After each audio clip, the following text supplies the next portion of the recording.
성령님은 누구신가? 성령님의 역할이 무엇인지에 대해서 이제 좀 짧게 이야기를 좀 나눠보려고 합니다.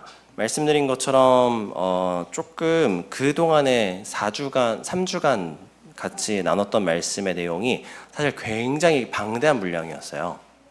내용이 엄청 많고 그걸 제가 막 압축해서 이야기를 하다 보니까 사실 한마디 한마디에 설명해야 될 이야기들이 엄청 많았는데 제가 한마디 하고 넘어가고 한마디 하고 넘어가고 이렇게 했거든요. 그래서 사실은 굉장히 내용을 듣기에 버거우셨을 수 있다. 근데 오늘 말씀은 그래도 조금 아까 말씀드린 것처럼 우리의 삶에 맞닿아 있는, 그래도 우리 삶에 같이 함께 하시는 성령 하나님에 대한 이야기라서요. 조금은 그래도 듣기가 좀 편안하실 수 있습니다. 그리고 제가 좀 적게 가져왔습니다. 양을. 그래서 좀 그래도 좋은 소식이 있다면 오늘 말씀이 좀 짧습니다. 하하. 네, 그렇습니다. 그래서 오늘 성령 하나님에 대해서 함께 보도록 하겠습니다. 성령 하나님의 가장 첫 번째 역할은 무엇이었냐면 하나님의 임재가 상실이 되었거든요. 말이 벌써 어렵네요. 하나님께서 원래 우리 인간과 하나가 되어 있었는데 그것이 단절되었다고 이야기를 말씀드렸죠. 그런데 그 단절된 것을 다시 회복하셨습니다. 그것이 성령 하나님의 역할입니다. 원래 단절이 되었었는데 그것이 다시 연결이 되었다. 원래 하나님께서 태초에 천지를 창조하시고 아담을 만드셨을 때에는 함께 하셨거든요. 하나님께서. 그래서 창세기 3장에 보면 그런 표현이 있습니다. 동산을 거니시다, 걸어 다니셨다라는 말씀이 있거든요. 하나님께서. 그러니까 아담과 함께 그 자리에 계셨다라고 말씀을 하시는 거죠. 그런데 인간의 죄로 인하여서 단절이 되었고 하나님의 임재가 상실된 겁니다. 그것을 회복하신 것이 바로 예수 그리스도의 십자가 사건이었고 성령 하나님께서 예수님의 그 자리를 다시 대체하셔서 하나님께서 우리와 지금 함께 하셔서 예수님의 임재를 회복하셨다라는 것이죠. 그것이 성령 하나님의 가장 큰 자리와 역할입니다. 그리고 또 하나 우리가 성령 하나님에 대해서 오해하면 안 되는 것은 무엇이냐면 성령님은 하나님입니다. 성령님이 하나님이다. 이게 무슨 말이냐? 성부 하나님이 계시고 성자 하나님이 계시고 성령 하나님이 계십니다.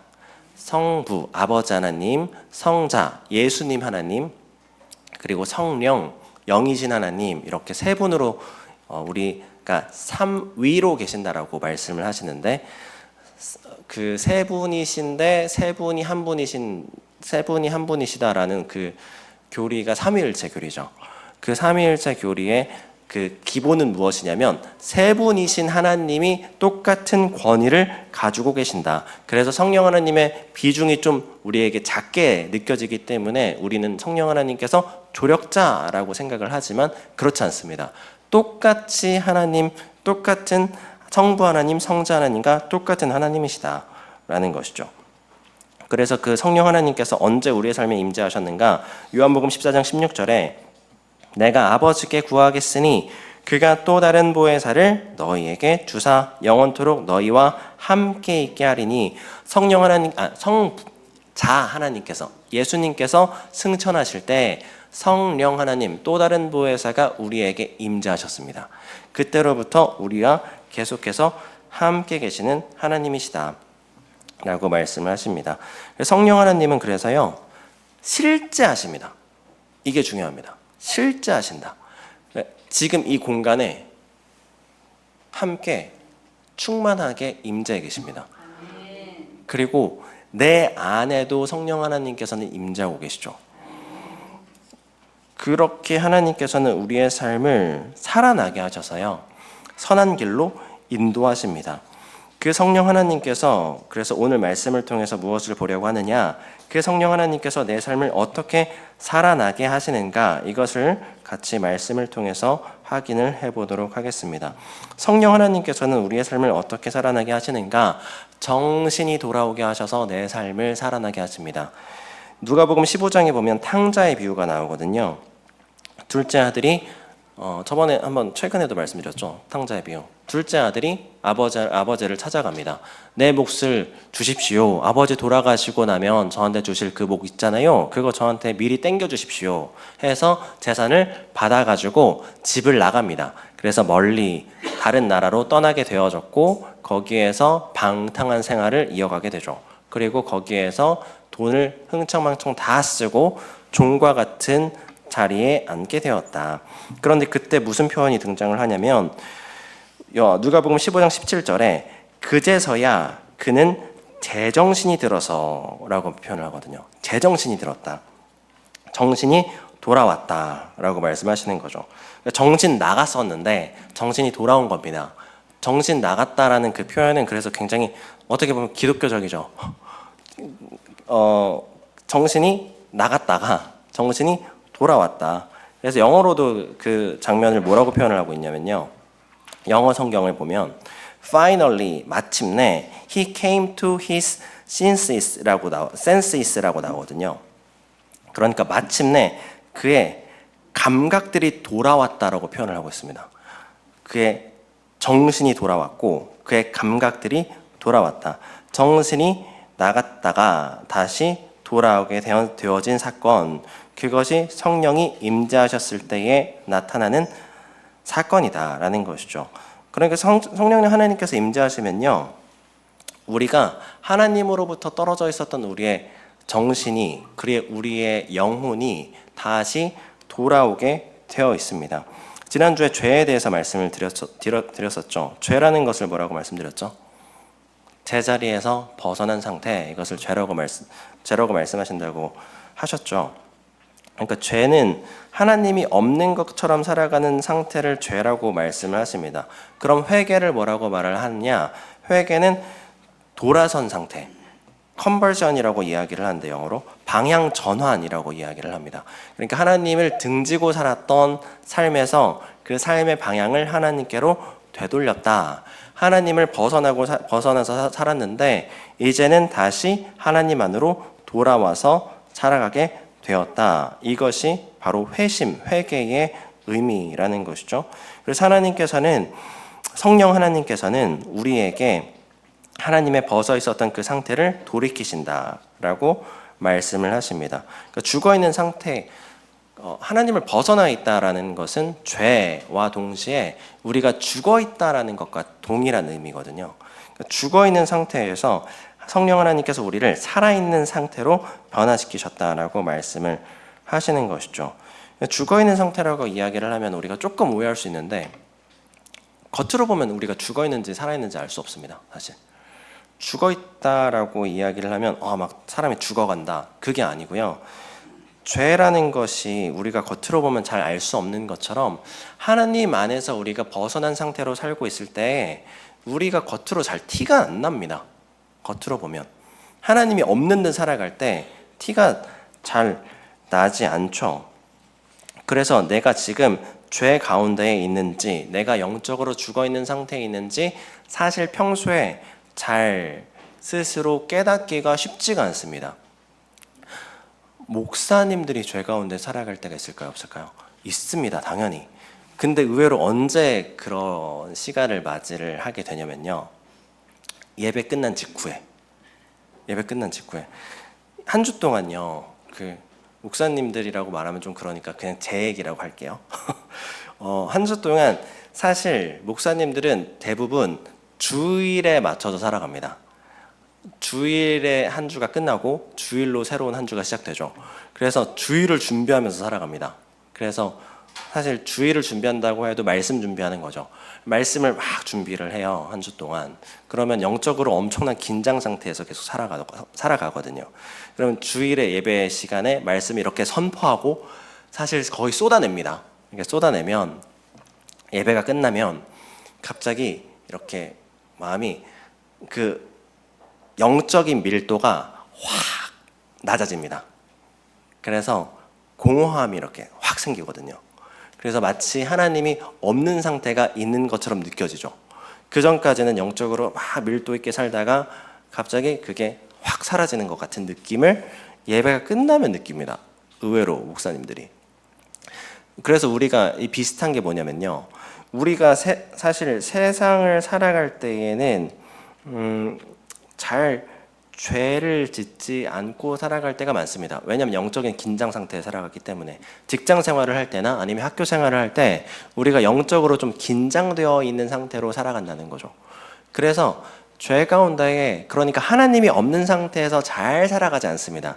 근데 의외로 집에 돌아왔을 때, 집에 돌아오면 내가 모든 걸 다 내려놔 버리거든요. 그래서 거기에서 무방비 상태가 찾아올 때가 생각보다 많습니다. 영적인 무방비 상태. 퇴근하고 집에 돌아왔을 때, 그리고 학교 끝나고 집에 돌아왔을 때, 그때의 영적인 무방비 상태, 그리고 정신이 나간 상태, 그러니까 죽어있는 상태가 될 때가 많이 있다는 거죠. 그때의 죄성이 죄로 드러나게 되어 있습니다. 내가 영적으로 무방비한 상태가 찾아오게 되어지면. 베드로전서 5장 8절에 그렇게 말씀하시죠. 근신하라, 깨어라, 너의 대적 마귀가 우는 사자와 같이 두루다니며 삼킬 자를 찾나니. 마귀가 두루다니면서 우리와 같이 영적으로 무방비 상태에 있는 자들을 찾아서 집어삼킨다라고 말씀을 하십니다. 우리가 깨어 있어야 된다라고 말씀하시는 거죠. 문제가 뭐냐면요, 내가 스스로 깨어날 수가 없습니다. 문제가 죽어 있는 사람이 스스로 살아있는 자가 될 수 없는 것과 마찬가지죠. 그래서 신앙생활은 사실 내가 의지로 할 수 있는 게 아닙니다. 내가 의지로 열심히 살아야지, 내가 하나님 안에서 막 열심히 살아야지, 이렇게 해야지 그 의지나 나의 신앙에 열심히 올라오는 게 아니라는 것이죠. 하나님께서 나를 그와 같은 상태로 만드셔야지만 하나님께서 나를 하나님 안에 살아갈 수 있게 하십니다. 이게 무슨 말이냐면, 성령 하나님께서 이미 내 삶에 강제로 임재하셨습니다. 그러니까 내가 죽어있는 것처럼 내가 살아가고 있지만 살아있는 상태로 이미 만드셨다는 거죠. 벌써 나는 하나님하고 동떨어져 있는 것처럼 살아가고 있으나 하나님은 단 한순간도 나와 함께 하지 않으신 적이 없다라고 말씀을 하시는 겁니다. 그래서 우리의 삶에 끊임없이 내가 정신 나갈 때마다 정신을 돌아오게 하시죠. 정신 나가, 내가 그 자리에서 벗어나면 내 뒷덜미 잡아가지고 다시 하나님 앞에 내려놓습니다. 그것을 계속해서 반복하게 하신다. 그래서 나의 영적인 감각이 죽어 있었던 것들이 살아나게 하십니다. 그러면 그때에 어떤 일들이 발생을 하게 되어지느냐? 말씀이 들리기 시작합니다. 그러면 갑자기 기도가 나오기 시작하죠. 기도를 나는 평소에 해본 적이 잘 없는데 나도 모르게 하나님을 향해서 기도를 하고 있게 되어집니다. 영적으로 살아나는 거죠. 지난번에 말씀드렸던 최승규 아나운서 말씀 한번 드렸었죠. 딸의 생사를 알 수 없는 상황 속에서 갑자기 하나님이라는 그 음성이 터져 나왔다. 종교가 불교였는데 하나님을 찾게 되었다. 그러니까 기도의 감각이 돌아오게 되었다는 거죠. 앞에서 목사님이 자꾸 기도합시다, 같이 소리 내어서 기도하겠습니다, 이런 말 하면 나는 기도할 내용 없는데 앞에서 목사님은 계속 기도하고 있고 옆에 사람은 계속 뭐라 기도를 하고 있습니다. 그러면은 이제 그럴 때 내가 기도할 게 없으니까, 기도할 내용이 없으니까 옆에서 기도하는 내용 듣고 있죠. 그럴 때가 있습니다. 그러면은 이제 왜 이렇게 기도 오래 해? 라고 생각할 때가 많이 있는데 가끔 그럴 때가 있습니다. 그 기도를 듣게 하셔서 내 기도가 되게 하실 때가 있죠. 기도가 영적인 감각이 깨어나게 하실 때가 있다. 기도는 사실 내가 하는 게 아니거든요. 기도는 몇 번 말씀드렸죠. 로마서 8장 26절에 이와 같이 성령도 우리의 연약함을 도우시나니 우리는 마땅히 기도할 바를 알지 못하나 오직 성령이 말할 수 없는 탄식으로 우리를 위하여 친히 간구하시느니라. 기도는 내가 하는 게 아니죠. 하나님께서 하게 하십니다. 내 입술을 통해서도 하게 하시지만 옆 사람의 입술을 통해서도 하게 하십니다. 그리고 성령 하나님께서 나를 위해서 기도해 주신다라는 것을 깨닫게 하시죠. 영적인 감각이 돌아오게 하신다라는 것입니다. 그래서 우리가 그 순간을 붙잡아야 되는 거죠. 영적인 감각이 돌아오게 하시는구나. 그때 그 순간을 붙잡으라는 겁니다. 그 공백을, 영적인 공백을 에서 벗어나라. 말씀이 들리게 하시는 순간도 있습니다. 가끔 또 그럴 때가 있거든요. 앞에서 목사님 막 설교하는데 내 얘기네 라고 들릴 때가 있거든요. 그러면은 그런 생각이 들죠. 나 이거 교회에서 아무한테도 얘기 안 했는데 어떻게 알고 있지? 라고 생각할 때가 있습니다. 실제로 제가 옛날에 설교하다가 예배 끝나고 어떤 분 저한테 찾아오셔가지고 그런 말씀을 하셨거든요. 목사님, 근데 제 얘기 누구한테 들으셨어요? 물어보더라고요. 근데 교회에다가 다른 사람들한테 말한 적 없는데 라고 이야기를 하시는데 당연히 그런 적이 없죠. 듣지 않았습니다. 그리고 설교를 준비를 해보면 설교를 써본 사람은 알 수 있는데요.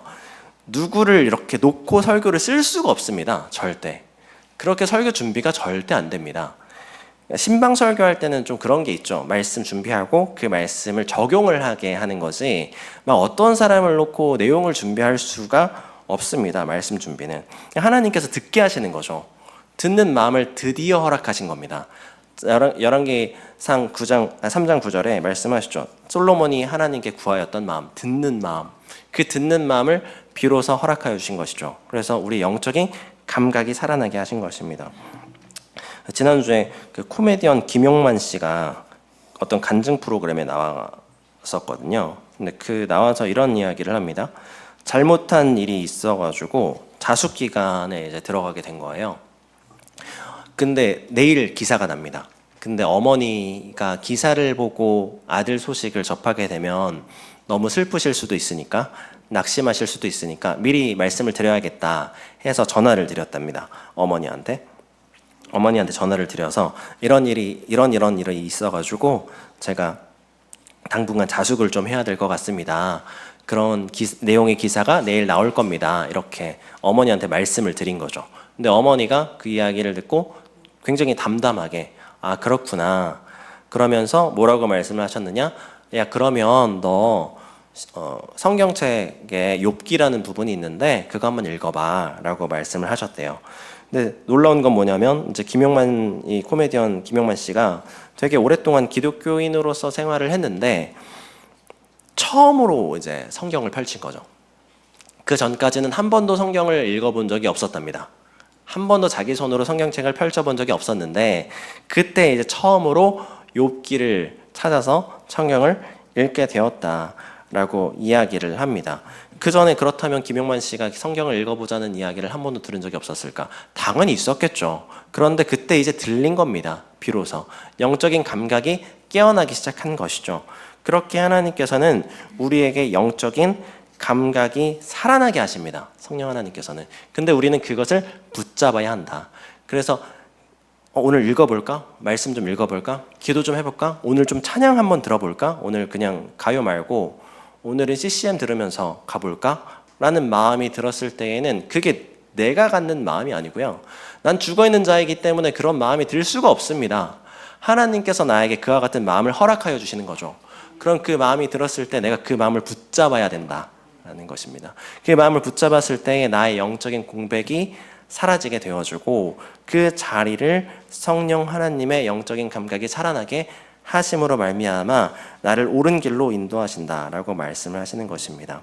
그러므로 하나님께서 성령의 검을 우리에게 말씀으로 허락하셨다라고 말씀을 하시죠. 오늘 어린이 설교 때 하나님의 전신갑주에 대해서 그림을 한번 살펴봤었는데 성령을 뭐라고 표현하고 있었죠? 검이라고 표현을 하거든요. 성령의 검. 그러니까 이게 전투할 때 공격하는 거구나. 그래서 누군가를 베고 찌르고 성령 하나님을 통해서 내가 승리할 수 있는 거구나라고 생각을 하죠. 반은 맞는 말인데요. 그게 다른 사람 찌르라고 주신 성령의 검이 아니라요. 나를 찌르라고 주신 말씀의 검이라는 것이죠. 나를 드러나게 하라고. 히브리서 4장 12절에 말씀하십니다. 하나님의 말씀은 살아있고 활력이 있어 좌우에 날선 어떤 검보다도 예리하여 혼과 영과 및 관절과 골수를 찔러 쪼개기까지 하며 또 마음의 생각과 뜻을 판단하나니 말씀하시죠. 성령의 검이 나의 영과 혼과 골수까지 찔러 쪼개어서 다 드러나게 하신다라고 말씀하십니다. 나의 속사람이 온전히 드러나게 하십니다. 나의 속사람이 온전히 드러나게 하셔서 그 속사람 속에 성령 하나님께서 좌정하심을 하나님이 아니면 안 된다라는 것을 드디어 깨달아 알게 하십니다. 그래서 성령 하나님께서 임재하신다라는 것은요, 단순한 느낌이 아닙니다. 실제입니다. 실제로 성령 하나님께서 내 삶에 임재하고 계시고 나와 함께 살아계신다라고 말씀을 하시는 것이죠. 성령 하나님께서 나의 삶 가운데 임재하셔서 나의 삶을 끌고 가심을 온전히 믿으시길 바랍니다. 오늘 본문 16장 요한복음 16장 13절 말씀 한번 다시 같이 읽어보겠습니다. 16장 13절 말씀입니다. 그러나 진리의 성령이 오시면 그가 너희를 모든 진리 가운데로 인도하시리니 그가 스스로 말하지 않고 오직 들은 것을 말하며 장래일을 너희에게 알리시리라. 아멘. 성령 하나님께서 우리의 자리를 하나님께서 온전한 자리로 인도하신다라고 말씀을 하십니다. 성령 하나님께서 나를 돌아서게 하심을 믿으시기를 축복합니다. 그리고 나를 살아나게 하심을 믿으시기를 바랍니다. 하나님 안에 거하게 하시고 진짜 살아있는 그리스도인으로서의 삶을 살아가게 하실 줄 믿습니다. 그럼 이제 두 번째로 그 다음에 어떤 일이 발생을 하느냐? 그 다음에는 내가 머무는 자리가 비로소 살아나게 합니다. 나를 살아나게 하시면요, 내가 머문 자리도 살아나게 하십니다. 그게 성령 하나님의 역사라는 것이죠. 성령 하나님께서 임하시면 능력이 나타나게 되어 있습니다. 그리고 선한 것이 일어나게 하십니다. 죽어있는 권세가 살아있는 권세를 막을 수가 없죠. 우리의 권세는 살아있는 권세고요, 세상의 권세는 죽어있는 권세입니다. 그래서 우리의 삶을 막을 수가 없습니다. 세상의 권세 가운데 가장 큰 권세는 무엇이냐면 죽음의 권세거든요. 죽음이 그들이 붙들고 있는 가장 큰 권세입니다. 우리에게 협박할 수 있는 가장 최후의 카드는 뭐냐면 죽음입니다. 죽음 그 이외에 어떤 것도 없죠. 그런데 그 죽음을 이기신 예수 그리스도께서 우리에게 가장 큰 부활의 권세를 이미 주셨거든요. 생명을 주셨습니다. 그 생명의 권세를 이미 주셨기 때문에 우리에게는 그 죽음의 권세가 우리의 삶을 막을 수 없다는 거죠. 그래서 우리가 나아가면 그 죽음의 권세가 무너지게 되어지고 그 자리에 선한 것이, 정말 생명이 그 자리 가운데 살아나게 되어 있다라고 말씀을 하십니다. 세상 가운데 우리가 두려움 없이, 세상을 두려워하지 말고 담대히 나아가시기를 축복합니다. 세상 가운데 우리를 막 무너뜨리려고 하죠. 내 마음을 두려움을 찾아오게 합니다. 세상이 두렵고 그리고 사람이 두렵죠. 우리가 사실은 그 관계가 무너질까 봐 굉장히 두려워합니다. 근데 그 관계라는 것도 우리 마음속에 주어지는 그 두려움, 내가 이 말을 하면 저 친구가 나를 싫어하면 어떡하지? 이 관계가 깨지면 어떡하지? 이런 생각들 때문에 우리의 삶을 조심스럽게 다가가는 우리의 연약함들이 있죠. 그런데 그것조차도 사실은 그 죄성으로부터 시작되어지는 인간적인 감정이라는 것이죠. 그래서 우리가 사실은 하나님께서 나에게 무엇을 알게 하시고 말씀을 하게 하실 때에는 입술을 벌려서 선포해야 된다라는 것입니다. 관계가 깨지면 어떡합니까? 관계가 깨져야지 진짜가 시작됩니다. 내가 가스라이팅이라고 하죠. 그러니까 세상 권세에 가스라이팅 된 것으로부터 우리가 벗어나서 그것에서 깨져야지만 하나님께서 진짜를 허락하신다라는 것을 반드시 기억하시기를 축복합니다. 베드로와 요한이 사도행전 4장에 보면 그 복음을 전하다가 사람들한테 잡힙니다. 그러니까 종교 지도자들이 잡혀가지고 이제 죽음을 당할지도 모르는 상황 속에서 그 자리에서도 베드로와 요한이 선포합니다. 거침없이 말을 하죠. 이때 뭐라고 이야기를 하냐면 사도행전 4장 8절에 이에 베드로가 성령이 충만하여 이르되 백성의 관리들과 장로들아 하고 거침없이 말을 시작합니다. 그러면서 시편 118편 22절 말씀을 인용하면서 이야기를 하죠. 그는 건축자들의 버린 돌이었으나 이제는 집의 머릿돌이 되었느니라. 예수님에 대해서 선포를 합니다. 그러니까 지금 눈앞에 죽음을 맞이하게 될지도 모르는 상황 속에서 그 현장에 있는 모든 사람들을 향해서 복음을 선포한 것이죠. 그 자리에 있는 사람들이 두 번 놀랍니다. 왜 두 번 놀라느냐? 죽음 앞에서 두려워하지 않네? 한 번 놀라고, 그가 말하는 복음의 지혜와 진리 때문에 놀랍니다. 베드로 어부 아니었나? 아는 게 없고 무식한 줄 알았는데 어떻게 저렇게 놀랍게 지혜로운 말을 선포할 수 있지? 라고 사람들이 그 자리에서 놀랍니다. 성령님이 임하시면요. 그래서 내가 달라졌다는 것을 사람들이 깨닫게 됩니다. 내가 쟤 바뀌었네? 라고 생각이 들게 되어 있습니다. 성령 하나님께서 나한테 임재하시면. 그래서 내가 걸어가는 자리가 나로 인해서 바뀌는 게 아니고 내 주변에 있는 사람들과 환경이 변하게 되어지기 때문에 내 삶에 진정한 삶에 대한 온전한 선한 영향력이 시작되어진다라고 말씀을 하시는 것이죠. 그래서 20절에 베드로가 뭐라고 선포를 하냐면 우리는 보고 들은 것을 말하지 아니할 수 없다. 우리가 하나님께서 내게 알게 하신 그것을 선포하지 아니할 수 없다라고 말씀을 하십니다. 하나님께서 우리에게 주신 그 생명이라는 것은 내 안에 담아놓을 수 없습니다. 생명이라는 것은 자라나게 되어 있고 그것을 내 안에 가둬둘 수가 없습니다. 생명은 진짜 살아있는 것이기 때문에 요한복음 7장 38절 39절에 뭐라고 말씀하시냐면 그래서 나를 믿는 자는 성경의 이름과 같이 그 배에서 생수의 강이 흘러나오리라 하시니 이는 그를 믿는 자들이 받을 성령을 가르쳐 말씀하신 것이라. 우리에게 성령의 생수의 강을 부으셨습니다. 그 생수의 강이 흘러 넘친다라고 말씀을 하시죠. 담아놓을 수 없거든요. 성령 하나님이 내 안에 거하신다?